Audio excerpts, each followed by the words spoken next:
Assalamualaikum warahmatullahi wabarakatuh.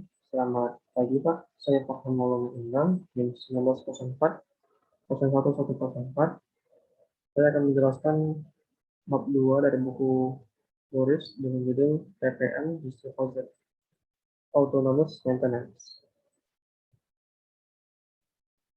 Yang pertama adalah pemeliharaan otonom.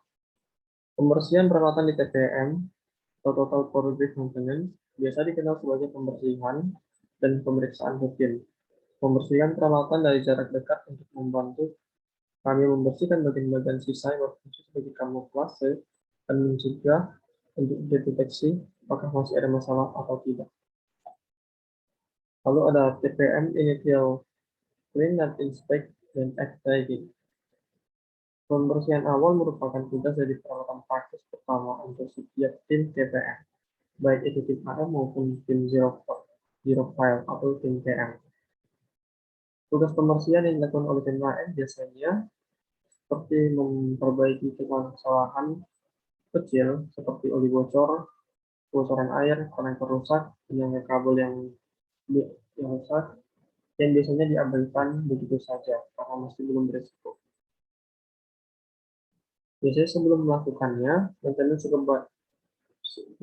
melakukan maintenance cukup banyak persiapan yang akan dilakukan di antaranya. Yang pertama adalah membuat peta area, yaitu untuk memberikan area fungsional batas yang akan ditentukan. Lalu ada juga peta bahaya, merupakan daftar bahaya yang ada di setiap area. Yang ketiga, membersihkan peta untuk menunjukkan detail dan komentar khusus tentang bagian mana yang harus dibersihkan. Lalu ada penilaian risiko RA dan prosedur kerja aman atau SWK. Lalu yang kelima adalah lembar load effect data yang akan menjelaskan TK. Lalu yang terakhir adalah lembar sertifikasi tugas bukti bahwa tim tersebut adalah tim yang kompeten dan penilaian risiko terkait serta referensi prosedur kerja yang aman. Dalam TPM ada juga yang namanya uji coba agar pembersihan selanjutnya berkesan lebih mudah, yaitu itu ada beberapa hal, yaitu kehilangan beberapa jam produksi, kedua menggunakan beberapa jam tenaga kerja, membayar biaya produk uji dan bahan, lalu ada memanfaatkan waktu pasca eksperimen untuk memeriksa dengan proses hasilnya. Lalu ada efek atau lembar teks. Efek merupakan label yang secara fisik melekat pada area yang terkontaminasi atau area yang rusak dan digunakan untuk sebagai identifikasi dari area tersebut. Efek biasanya diberi dua warna yang sesuai dengan kerumitan tugasnya. Biasanya kode warnanya adalah tanda merah dan tanda putih. Perbedaannya pada tanda merah yaitu membutuhkan tingkat pengetahuan teknis yang lebih tinggi atau kental dan harus melakukan perbaikan. Untuk tanda putih biasanya tidak memerlukan pengetahuan yang cukup dengan tingkat pengetahuan yang lebih sedikit daripada tag merah dan dapat dilakukan operator setelah instruksi dan pengujian untuk konfirmasi. Dalam lembar tag F biasanya harus dilengkapi dengan yang pertama adalah area alat, merupakan area di mana tugas ditunjukkan.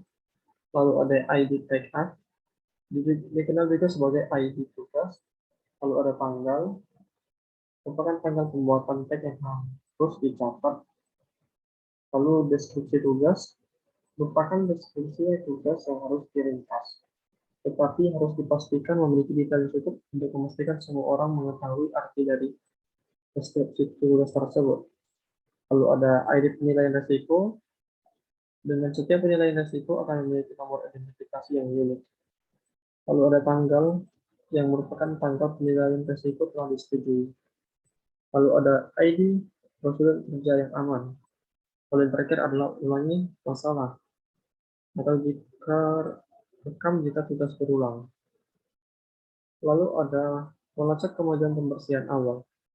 Pembersihan awal sebenarnya hanyalah awal dari serangkaian pembersihan.